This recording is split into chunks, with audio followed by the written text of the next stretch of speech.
Então, pessoal, para que a gente possa falar do período interbíblico, a gente tem que voltar um pouquinho na história lá no início da monarquia de Israel, e a gente vai fazer isso rapidinho só para a gente poder contextualizar e cair no período interbíblico, e para que a gente não caia no período interbíblico assim, de repente, vamos voltar um pouquinho na história de forma rápida lá na monarquia de Israel. A gente lembra que o primeiro rei de Israel,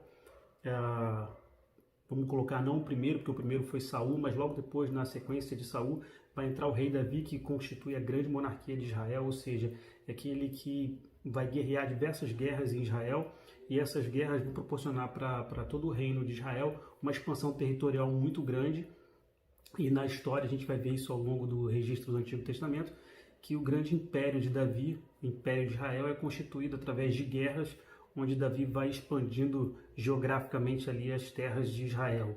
E Davi sonha em ter um templo na cidade de Jerusalém, para que pudesse ter um local fixo de adoração para o Deus de Israel, e para que toda a comunidade de Israel pudesse adorar um Deus num templo único, porque ele mesmo faz uma reflexão e ele fala: eu consigo hoje morar num palácio, enquanto a presença de Deus, a arca, estava ainda nos tabernáculos, ainda em tendas. Então ele tem um projeto pessoal de construir assim o templo, o grande templo do Deus de Israel. Porém, a história vai contar no Antigo Testamento que, por conta das guerras que Israel, que Davi tinha praticado, e o registro bíblico é por conta de tanto sangue na mão dele, por conta das guerras, esse papel de construir esse templo vai ficar para o seu filho Salomão. Então, depois de Davi, o império, a monarquia de Israel passa para Salomão, do qual a história de Salomão a gente conhece. Ele vai ser um rei muito mais cultural, muito mais sábio, intelectual do que propriamente um rei de guerra. Ele praticamente desfruta do período de conquista do seu pai, onde ele já vai administrar uma grande nação, um grande reino. E a gente conhece a história de Salomão. Salomão vai dar algumas vaciladas como rei de Israel, por conta do envolvimento dele com mulheres, e por conta da idolatria dessas mulheres a outros deuses, ele também vai acabar adorando e cultuando outros deuses. Então a gente tem uma transição de Davi para Salomão, e vai ser no reinado de Salomão que o grande templo de Israel em Jerusalém vai ser construído. Então a gente tem ali a monarquia até Salomão. Salomão, ele pratica uma dura carga tributária sobre os judeus, ou seja, os judeus tinham que pagar uma forte carga tributária para o império, e isso pesou muito sobre a relação de Salomão com todo o povo judeu, com todo o povo de Israel. A gente vai perceber que após a morte de Salomão, duas figuras vão aparecer. Um pouquinho antes da morte, um líder militar dele, chamado Jeroboão, vai fazer uma investida sobre o próprio reino, no sentido de aliviar a carga tributária que era aplicada sobre o povo. Isso incomodava a Jeroboão, só que Jeroboão fracassa nessa primeira tentativa e ele se afasta para o Egito. E ele fica até lá, até a morte de Salomão. Quando Salomão morre, aí sim o seu filho Reoboão, ele vai se apresentar para assumir ali a sequência da monarquia de Israel. Só que Reoboão, no momento em que ele assume, ele consulta novamente o povo, e o povo se apresenta a Roboão perguntando para ele se ele manteria a mesma carga tributária que seu pai estava aplicando sobre o povo. Ele consulta, pede 3 dias para pensar, consulta os sábios, ele mantém a carga tributária, e a insatisfação sobre Israel é muito grande. O que acontece? Jeroboão, que estava no Egito, sabe da morte de Salomão, retorna para Israel, e ali começa a divisão entre 2 reinos. O antigo reino de Israel, forte com Davi, também forte com Salomão, ele agora vai ser dividido entre Reino do Norte e Reino do Sul.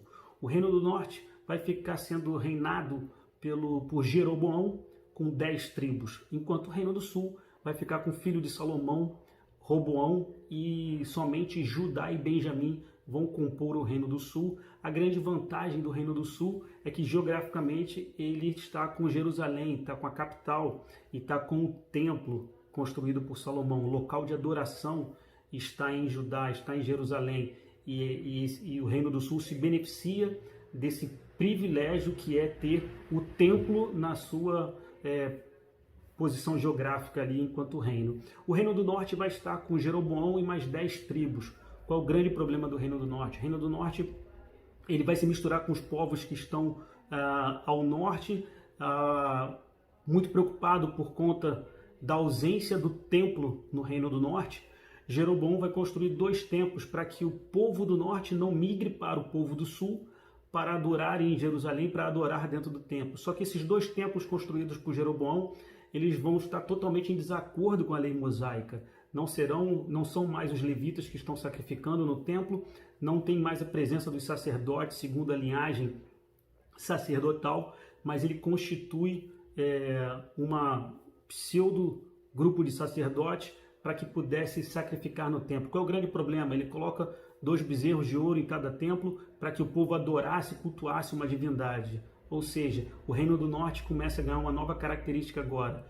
Toda a etnia, a pureza da etnia, que era um pedido da lei mosaica, ela no Reino do Norte ela vai ser descaracterizada. O Reino do Norte vai se misturar com outros povos, com outras culturas e com outras idolatrias. Enquanto o Reino do Sul, geograficamente menor, tenta se manter fiel à lei mosaica e à adoração no templo. A gente conhece a história e a gente vai ver que nesse período interbíblico, 3 grandes reinos vão aparecer e interagir com o reino de Israel no Antigo Testamento. Logo na sequência a gente sabe que o Império Assírio ele vai invadir o Reino do Norte, vai devastar o reino de Jeroboão e todo o povo, todas as 10 tribos vão ser espalhadas e misturadas com outros povos, caindo numa grande idolatria. Logo na sequência, a gente sabe que Nabucodonosor vai invadir o Reino do Sul e também vai tomar o Império Assírio, vai se constituir o grande império que vai praticamente interagindo no Antigo Testamento todo com o exílio babilônico, quando o imperador, o rei Nabucodonosor, leva cativo para a Babilônia os intelectuais, alta sociedade de Israel, justamente para poder manter cativo, e manteve a classe mais pobre, mais baixa em Jerusalém. Então a gente tem, recapitulando, o término da monarquia com 2 reinos, Reino do Norte e Reino do Sul. O Reino do Norte, a capital Samaria, e o Reino do Sul, capital Jerusalém. Lembra de Samaria e a gente faz aqui uma ponte, vamos fazer uma ponte lá para o Novo Testamento, depois a gente volta do Novo Testamento para o Antigo Testamento. Lembra que no Novo Testamento, Jesus Cristo vai mostrar uma certa relação com os samaritanos. Lembra da passagem do bom samaritano e da mulher samaritana que vai dar água para Jesus, quando Jesus pede água para a mulher samaritana. A gente vai fazer o porquê do Novo Testamento, aí de novo, a gente cruza o período interbíblico, volta lá no Novo Testamento e a gente vai encontrar nos Evangelhos a passagem em que Jesus interage com os samaritanos. Quem são os samaritanos? Que os judeus tanto repudiavam e tanto tinham um desprezo de ter que se relacionar com eles. Era o povo oriundo do Reino do Norte. Depois que o Reino do Norte é desfeito, os samaritanos são ditos como um povo que decidiu se misturar, perder a etnia pura. Ele foi um povo que sofreu uma miscigenação com outras nações, com outras culturas, e aí a rivalidade que existia entre judeus e samaritanos no Novo Testamento. Então a ponte que a gente faz do período do Reino do Norte e Reino do Sul com o Novo Testamento é lembrando que Samaria, no Reino do Norte, era a capital, enquanto Jerusalém era a capital do Reino do Sul. Então os judeus e samaritanos começam lá no Antigo Testamento, lá na divisão dos 2 reinos, uma grande indisposição com os judeus ou com os israelitas do Sul, por conta da miscigenação e por conta da idolatria que existia no Reino do Norte. Eles praticamente vão se odiar por toda a sua existência. Os samaritanos nem sequer vão dizer que são judeus descendentes da tribo de Judá. Na verdade, eles se chamam israelitas descendentes do povo de Samaria, do Reino de Samaria. Também o Reino do Norte vai levar esse nome de Reino de Samaria. E a gente vai encontrar rapidamente agora no Novo Testamento 2 passagens em que Jesus Cristo interage com a samaritana e cita uma parábola, uma ilustração em relação ao samaritano.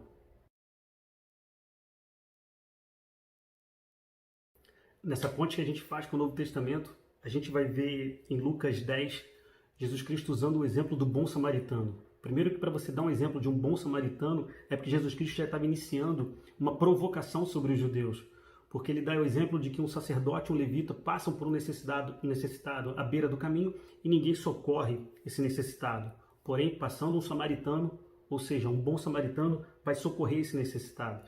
Depois você pode ir lá em Lucas 10 e ler toda a passagem em que Jesus Cristo está provocando os religiosos, dizendo o seguinte: olha, os samaritanos a quem vocês tantos repudiam é quem de fato cuidou do necessitado. Ou seja, ele começa já a provocar no seu ensinamento, no seu testemunho, que de fato relacionamentos e cuidar de pessoas era o foco da sua mensagem. É interessante que também em João 4, Jesus Cristo para à beira de um poço e vai pedir água para uma mulher samaritana. Ele não está na Samaria, lembra que ele está em Jerusalém, até porque a capital já tinha sido destruída e tomada por outros povos, e agora existem grupos de samaritanos morando no entorno de Jerusalém. Então ele visita uma cidade de samaritanos. Uma cidade de samaritanos é uma cidade que dificilmente um religioso judeu estaria visitando, porque é considerado um povo impuro, um povo idólatra. Porém, vai ser junto aos samaritanos que a palavra e o evangelho vai ser aceito, ao ponto dos próprios samaritanos, após ouvir o testemunho daquela mulher, de que um judeu, um mestre judeu, tinha pedido água para ela e tinha falado a respeito dela, agora estava pregando e falando para toda uma cidade de samaritanos. Então a gente faz essa ponte com o Novo Testamento para lembrar que de Samaria e de Jerusalém nasce ali na divisão do Reino do Norte e Reino do Sul, o que seria uma grande indisposição entre dois povos, judeus e samaritanos, que vai perdurar até o Novo Testamento, até a presença de Jesus Cristo no meio deles. E Jesus Cristo usa os samaritanos para provocar os religiosos, como a gente viu nessas duas passagens. Depois você pode ler em João 4 e Lucas 10. Essas duas passagens vão mostrar a relação que Jesus Cristo tinha com os samaritanos, para que a gente possa fazer essa ponte entre Antigo Testamento e Novo Testamento. Agora a gente precisa chegar basicamente no ano 612 a.C., quando Nabucodonosor, através do Império Babilônico, vai agora invadir a Jerusalém, invadir Israel e começar agora o período do Império Babilônico e o cativeiro de Israel.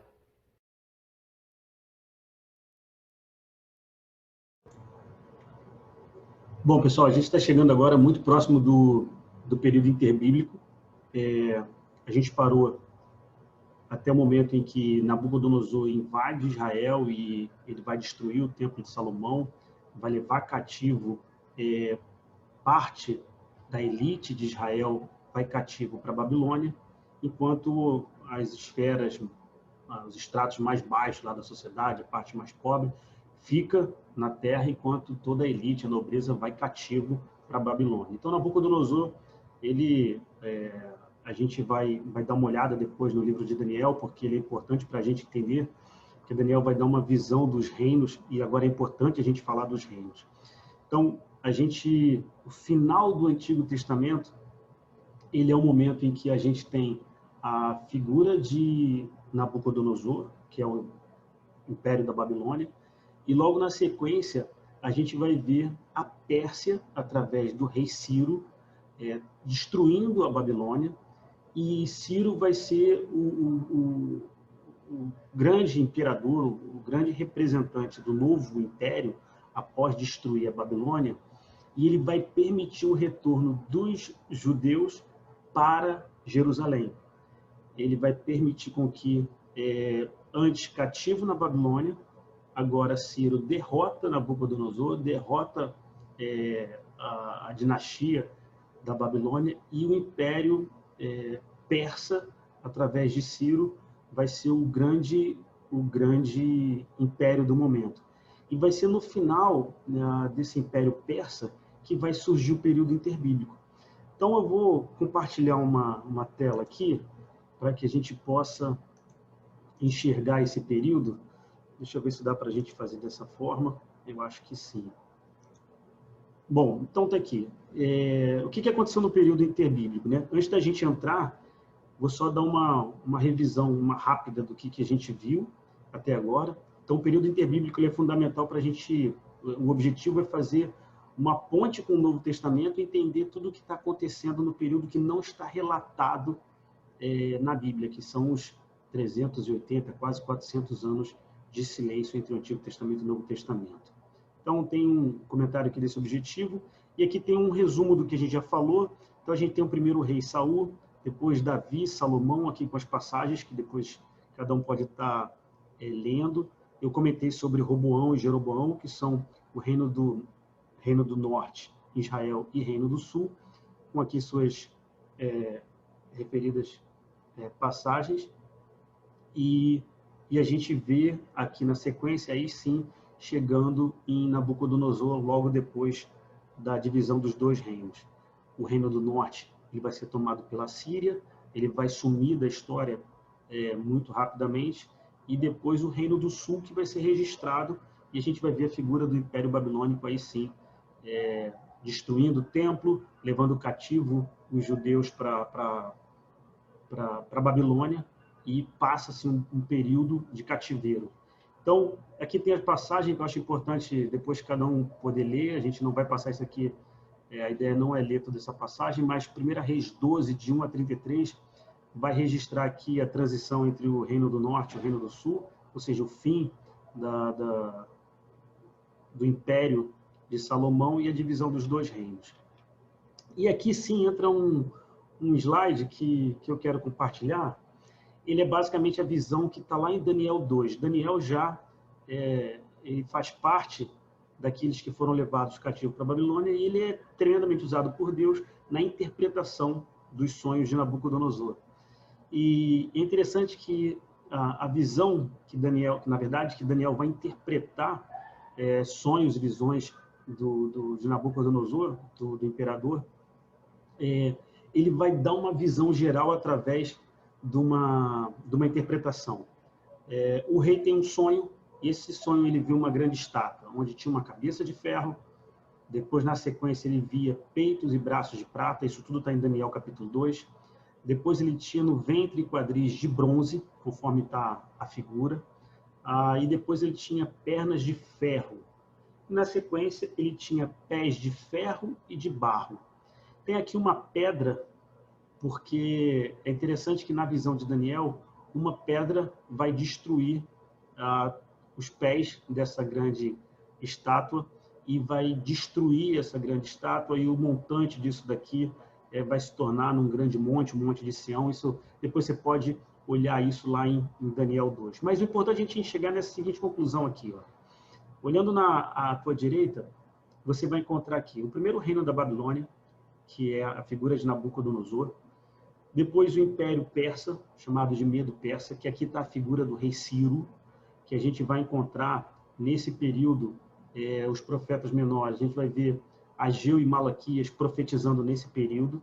Mas vai ser aqui, no final do Império Persa, ou no meio do Império Persa, em que Israel vai dar início ao que se chama o judaísmo do Segundo Templo. O que é isso? Vai ser através da libertação de Ciro, rei da Pérsia, que Israel vai poder voltar para Jerusalém e ali reconstruir o templo. Na figura de Esdras, Neemias, a gente conhece essa história.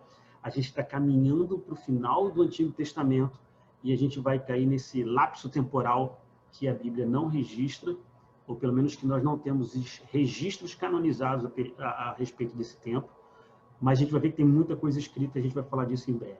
Então, seguindo essa sequência, o rei Ciro da Pérsia liberta e permite com que judeus voltem para Jerusalém para construir o templo, reconstruir o templo.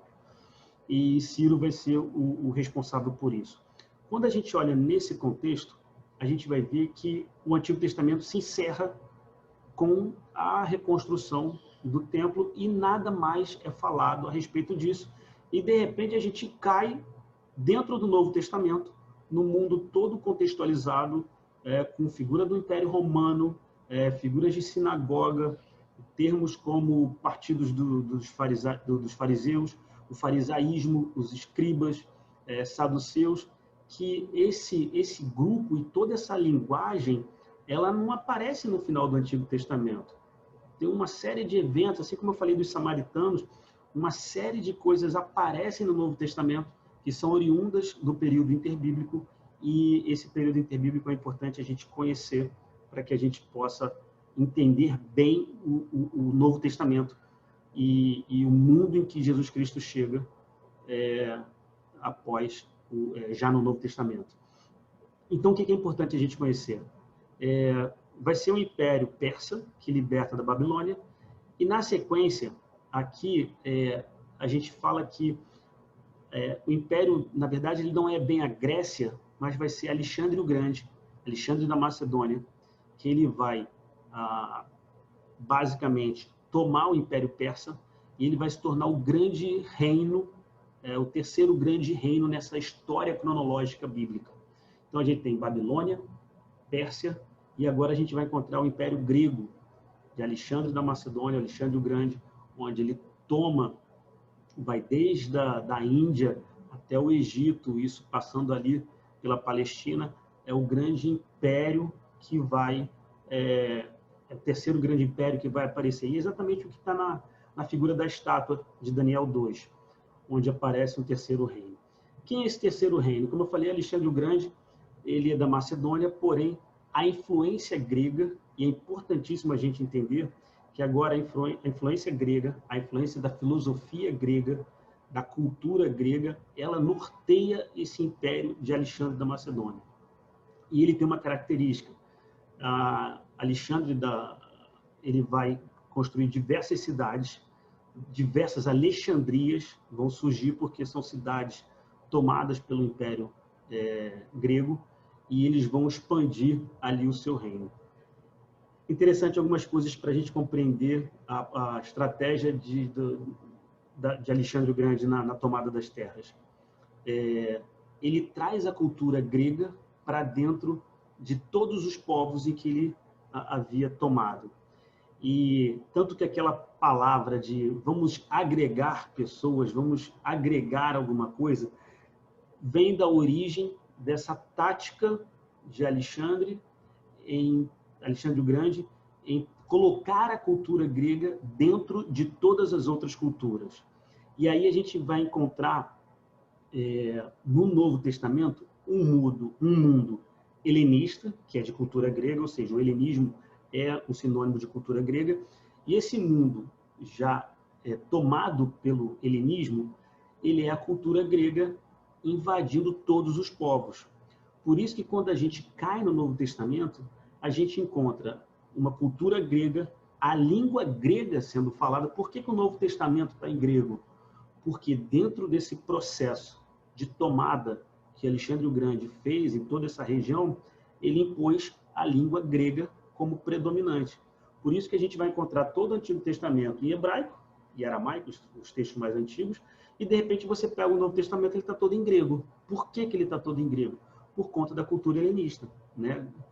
Tanto que a gente vai falar um pouquinho mais na frente, mas um dos grandes desafios era que o Império Grego ele vai tentar tornar Jerusalém uma nova Atenas, impondo a cultura grega, os deuses gregos, e aí a gente vai encontrar ali uma resistência de um grupo de judeus que está no período interbíblico, que ele foi fundamental para preparar o mundo que a gente vai enxergar no Novo Testamento. Então, dentro desse contexto, a gente encontra o período grego, na verdade, na sequência, Alexandre o Grande ele vai morrer e 2 generais vão tomar conta do que sobrou ali do seu grande reino. E aí a gente vai deixar, um general vai tomar Roma, Egito, pega aquela parte, e o outro vai ficar com a Palestina, e aí a gente vai perceber que os 2 generais, a gente vai falar um pouquinho mais na frente sobre eles, vão impor essa cultura grega. Então, esse mundo grego-helenista, ele está surgindo, isso por volta de 280, já 250 antes de Cristo. Toda essa cultura grega está sendo imprimida sobre os povos, e a gente vai encontrar em 63 antes de Cristo o general que estava em Roma, que tomou conta da parte de Roma, do Egito, ele toma também a parte desse segundo general, com quem esses 2 vão herdar, o reino que antes era de Alexandre o Grande, e aí, por isso que vai entrar o nome desse Império Greco-Romano, porque a história vai mostrar que um general toma conta das 2 coisas e aí se torna ali o grande Império Romano, que aí a gente vai falar um pouquinho mais na frente. Mas o fato é que agora a gente está no ano 280 a.C. Nós caímos no período interbíblico. O que é esse período interbíblico? A gente vai ver ele um pouco mais na frente. esse aqui lá em 2 Crônicas 36, versículo 22, e Esdras, capítulo 1, versículo 1 e 2, você vai ver que fim de Crônicas e entrada de Esdras são dois textos idênticos. As passagens de 2 Crônicas 36, versículo 22, é a mesma de Esdras 1, versículo 1 e 2. Você vai ver que é uma transição, ou seja, é Ciro agora, o Império Pérsia, e na sequência Alexandre o Grande com o Império Grego. Na sequência, a gente tem uma imagem, não sei se essa imagem fica fácil para entender, mas perceba, essa região da Pérsia, ela é toda tomada, e aí Alexandre o Grande, ele morre muito cedo, ele morre de febre, mas perceba aqui todo o alcance que Alexandre o Grande teve. Então, ele vem desde a Grécia até a Síria, Egito, Pérsia, Índia. Ele não toma toda a Índia, porque o exército chega aqui já muito cansado, e eles param, a história registra que eles param aqui, mas é impressionante aonde o Império Macedônia, né, o Império Grego chegou. Então, esse é o contexto, é o mundo em que agora a gente vai interromper, porque a gente aqui terminou o Antigo Testamento historicamente falando, e a gente vai falar do período interbíblico. Antes de falar do período interbíblico, muita gente fala assim, mas não tem nada escrito, ou melhor, muitos chamam, deixa eu só dividir aqui, parar a divisão e voltar para cá, pronto. Muitos falam que no período interbíblico é um ano de silêncio da parte de Deus. Na verdade, eu acho que é até um termo equivocado falar isso, porque não é um período em que Deus se calou. Pelo contrário, tem muita coisa acontecendo. Mas é um período em que a gente não tem registros escritos canonizados. Não no que a gente chama na Bíblia protestante. Por que eu falo isso? A gente vai encontrar, depois do nosso Antigo Testamento, se você for pegar uma Bíblia católica, eu tenho aqui uma Bíblia que eu costumo ler, que é uma Bíblia católica, aqui tem um reflexo, chama Bíblia de Jerusalém. Essa aqui é uma Bíblia católica, e a Bíblia católica ela tem um Novo Testamento idêntico aos nossos, todos os livros são idênticos aos nossos, porém o Antigo Testamento, ele tem, se não me engano, 7 livros a mais, e tem 2 livros aqui, que são de 1ª e 2ª Macabeus. Que livros são esses? São livros que estão no Antigo Testamento da Bíblia Católica.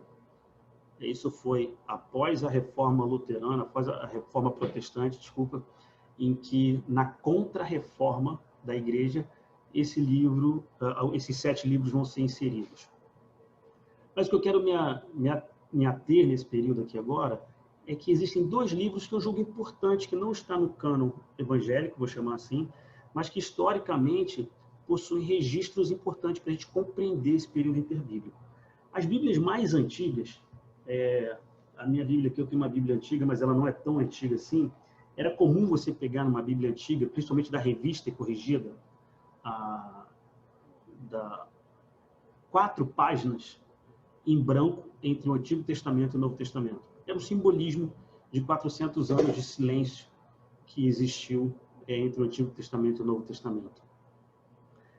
A gente vai encontrar, a gente vai falar agora do período interbíblico dentro dele, e esses 2 livros que eu mencionei que estão na Bíblia Católica, 1ª e 2ª Macabeus, elas são uma resistência do povo judeu ao helenismo que chegou na Palestina, em Jerusalém.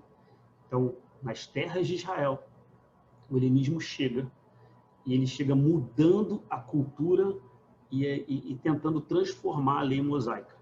Melhor, até acabar com a tradição da lei. E a gente vai encontrar, em 1ª Macabeus e 2ª Macabeus, registros históricos interessantíssimos para a gente compreender esse período. Então, nessa primeira aula, a gente fez toda essa introdução para parar agora e contextualizar o período interbíblico. Na nossa próxima aula, a gente vai cair praticamente no ano 63, por volta do ano 63 a.C., talvez 100 a.C., para a gente poder entender os 100 anos que antecedem a chegada do Messias. Então, eu espero que você reflita sobre esse resumo que a gente fez aqui dos 4 principais reinos, né, que imperaram no Antigo Testamento todo, que interagiram com Israel. Agora a gente vai encontrar no término, no meio do Império Greco-Romano, o início do período interbíblico. É muito interessante. A gente vai falar da Septuaginta, que é o momento em que Alexandre o Grande ele pega todo o Antigo Testamento e traduz para o grego. Então, a famosa Septuaginta, que é a tradução do Antigo Testamento hebraico para o grego, ele vai ser proporcionado por uma determinação de Alexandre o Grande. Por quê? Porque a estratégia dele era helenizar, ou seja, colocar a cultura grega como em evidência em todas as nações que eram tomadas por ele. Então, ele pega a lei mosaica e vai dizer o seguinte: eu quero que traduza tudo isso para o grego. Ele junta alguns sábios para fazer essa tradução para o grego, e aí surge a famosa Septuaginta. É dito como 70 sábios que se juntaram para traduzir para o grego. A gente sabe que foi muito mais do que isso, porque durou muito mais de 100 anos essa tradução toda, então 70 de Septuaginta, na verdade, é um número que talvez tenha iniciado o processo, mas foram muito mais de 70 sábios que fizeram essa tradução do hebraico para o Antigo Testamento. Isso tudo aconteceu no período interbíblico. Por isso, o período interbíblico é riquíssimo para que a gente possa estudar. Então, a gente fez toda essa introdução, a gente encerra aqui, e no próximo domingo a gente vai já começar a estudar o período interbíblico, passando por Macabeus, e aí espero já estar despertando aqui sua curiosidade, por que a gente vai estar lendo 2 livros católicos nesse processo? Porque eles fazem parte desse período interbíblico e é fundamental para a gente entender a ponte com o Novo Testamento. Espero que vocês tenham gostado. Leiam, estudam esse período. No próximo domingo a gente vai estar caindo agora no período grego de silêncio da parte de Deus entre o Antigo Testamento e o Novo Testamento. A gente se vê no próximo domingo.